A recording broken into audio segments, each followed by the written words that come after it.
Good morning students. आज अपना topic पढ़ेंगे जो 5th चैप्टर अपने हो चुके थे, 6th चैप्टर है अपना, जिसका नेम है कॉन्सेप्ट ऑफ कॉस्ट। इस चैप्टर में सबसे पहले हमें यह जानना है कॉस्ट का मीनिंग क्या होता है। What is cost?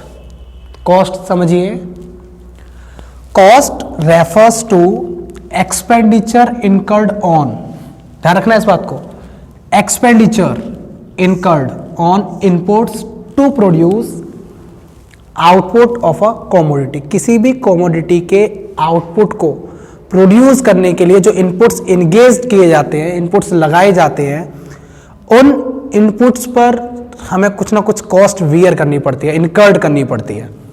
उसी कॉस्ट को हम क्या बोलते हैं? कॉस्ट। उन एक्सपेंडिचर्स को हम क्या बोलते हैं? कॉस्ट बोल देते हैं। ठीक है, सिंपल है अपना मीनिंग।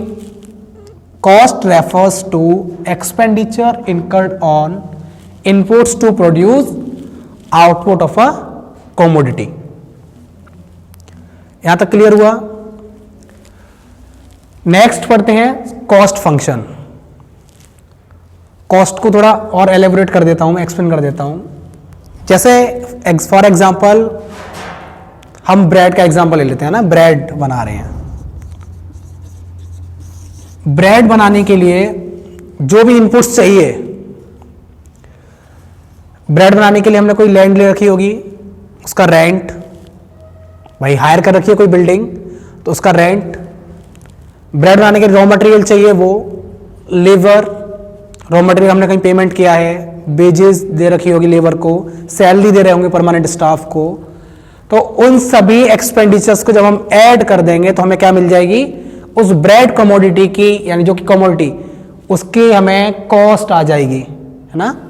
तो वही अगर हम ब्रेड को कमोडिटी मान लें तो देखो, expenditures incurred on inputs to produce output of a commodity, ठीक है, उसे हम क्या बोलेंगे?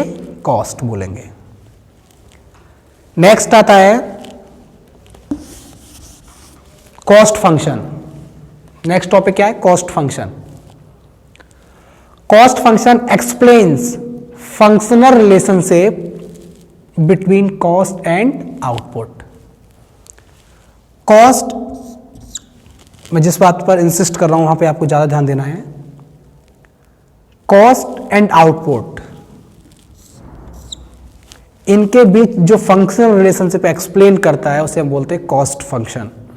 कॉस्ट फंक्शन की इक्वेशन होती है हमारी cost equals to functional bracket में quantity, quantity Q shows output, C denotes cost, F for functional. तो कॉस्ट फंक्शनल रिलेशनशिप किसके साथ? आउटपुट के साथ, that showed by output quantity, ठीक है, क्यू। क्लियर हुआ? जैसे आउटपुट के बढ़ने या कम होने के साथ कॉस्ट का क्या रिलेशन होता है? कॉस्ट कम होती है या ज्यादा होती है? आउटपुट बढ़ा, कॉस्ट बढ़ी या कम हुई? ये जो रिलेशन होता है कॉस्ट और आउटपुट का, उसे हम क्या बोलेंगे? कॉस्ट फंक्शन बोलते हैं।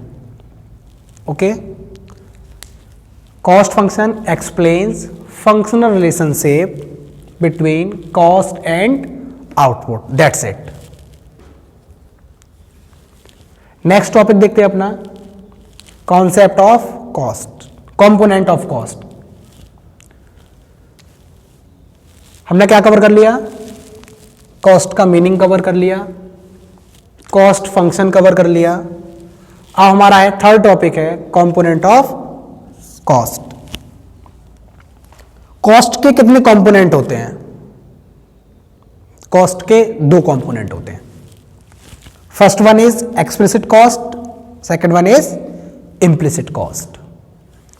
2 भागों में क्लासिफाई किया गया है, 2 कंपोनेंट्स हैं, एक्सप्लिसिट और इम्प्लिसिट।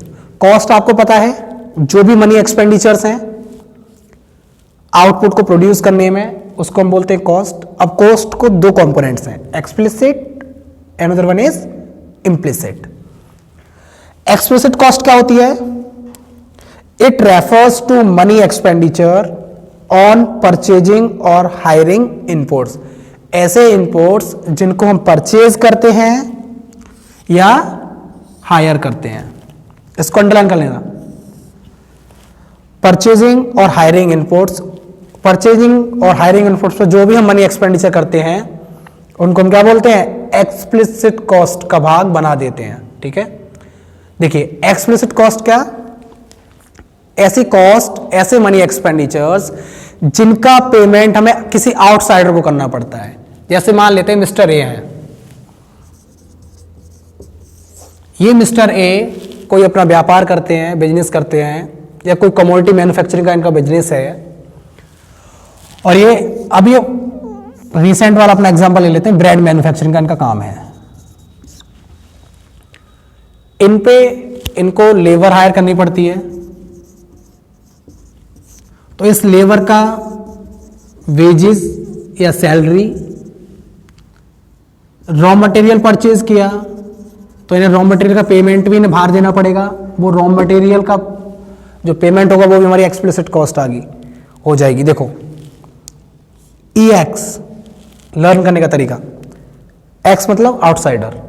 ठीक है, तो एक्सप्लिसिट ऐसे पेमेंट्स जो बिजनेस ओनर के द्वारा किसी आउटसाइडर व्यक्ति को किए जाते हैं उन्हें हम बोलते हैं एक्सप्लिसिट कॉस्ट। वो सभी हमारे एक्सप्लिसिट कॉस्ट का पार्ट होते हैं। It refers to money expenditure on hiring और purchasing inputs are known as explicit cost. ठीक है, for example payment of wages, सबसे पहला है पेमेंट ऑफ वेज। एग्जांपल में हमको गुड्स प्रोड्यूस करने के लिए लेबर हायर करनी पड़ती है। उस लेबर जो हमने हायर की है उसको हमें कुछ ना कुछ पेमेंट देना पड़ता है वेजेस की फॉर्म में। तो लेबर कौन सी, आउटसाइडर लेबर। जब हम उसको पेमेंट देंगे तो हमारा किसका पार्ट होगा, वो पेमेंट ऑफ वेजेस किसका पार्ट होगा, एक्सप्लिसिट कॉस्ट का पार्ट होगा। पेमेंट ऑफ रेंट, अगर हमने कोई बिल्डिंग या कोई लैंड हायर कर रखी है, लीज पर ले रखी है, तो उसके अगेंस्ट हमें क्या करना पड़ेगा, पेमेंट देना ही पड़ेगा। जो भी हम अमाउंट उसके अगेंस्ट पे करेंगे वो हमारा रेंट का पार्ट होगा, और रेंट हमारा क्या होगा, एक्सप्लिसिट कॉस्ट का पार्ट होगा। Third one is payment of interest. हो सकता है बिजनेस मालिक ने, बिजनेस ओनर ने व्यापार स्टार्ट करने के लिए, बिजनेस स्टार्ट करने के लिए, प्रोडक्शन स्टार्ट करने के लिए लोन ले रखा हो, बोरोइंग ले रखी हो, तो उस लोन पर, उस इंटरेस्ट, लोन पर हमें जो इंटरेस्ट पेड करनी पड़ेगी, उस लोन पर हमें जो इंटरेस्ट पेड करनी पड़ेगी उसे हम क्या बोलेंगे, उसे हम एक्सप्लिसिट कॉस्ट का पार्ट मानेंगे। ठीक है, जैसे मिस्टर ए हैं जो कि एंटरप्रेन्योर हैं, इंडस्ट्रियलिस्ट हैं, जो फैक्ट्री का काम, ब्रेड का काम कर रहे हैं। इन्होंने मान लेते हैं 10,000 का लोन लिया, ठीक है, एट द रेट 10%।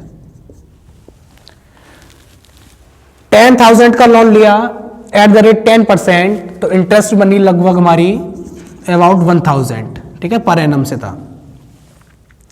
तो ये जो हमें 1,000 रुपीज हैं, ये हमें किसी आउटसाइडर को पेमेंट करनी, जिससे हमने लिया होगा लोन, ठीक है, उसको हमें देना पड़ेंगे। तो ये हमारा किसका पार्ट होगा, एक्सप्लिसिट कॉस्ट का पार्ट होगा। ठीक है, अब दूसरा पार्ट, हमारा दूसरा कंपोनेंट क्या है, इम्प्लिसिट कॉस्ट। इसका डिफरेंस भी अभी आपको समझाऊंगा। इम्प्लिसिट कॉस्ट समझिए, it refers to cost of self own, underline this word, self own, self supplied inputs, यानी कि जो खुद मिस्टर ए के द्वारा सप्लाई किए गए हैं या मिस्टर ए के द्वारा ऑन किए जाते हैं, यानी ऐसे इनपुट्स जिन पर मालिकाना हक किसका है, मिस्टर ए का है। उन इनपुट्स की जो कॉस्ट होगी उसे हम क्या बोलेंगे, इम्प्लिसिट कॉस्ट बोलेंगे। ठीक है, for example interest on personal capital, अभी मैंने आपको एग्जाम्पल दिया था,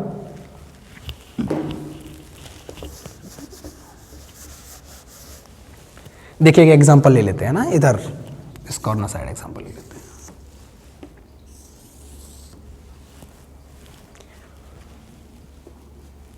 मिस्टर ए हैं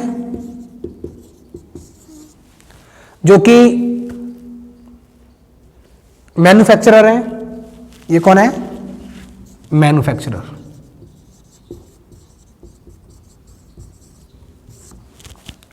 इन्होंने बिजनेस स्टार्ट करने के लिए 10,000 पर्सनल कैपिटल यानी इनकी खुद की कैपिटल थी। 10,000 रुपीज इन्होंने लोन की फॉर्म में ले रखा है, लोन ले रखा है। रेट 10%। तो देखिए लोन ले रखा है, इसकी इंटरेस्ट इनको क्या करना होगा, देनी पड़ेगी बैंक से या जिस भी लेंडर से इन्होंने ले रखा होगा पैसा, ₹1,000। और इसकी भी क्या आएगी इंटरेस्ट, उसी सेम रेट से, मार्केट रेट से 1,000 आएगी। ये इंटरेस्ट, ये ब्याज हमारी इम्प्लिसिट कॉस्ट का पार्ट बनेगी। क्यों? क्योंकि ये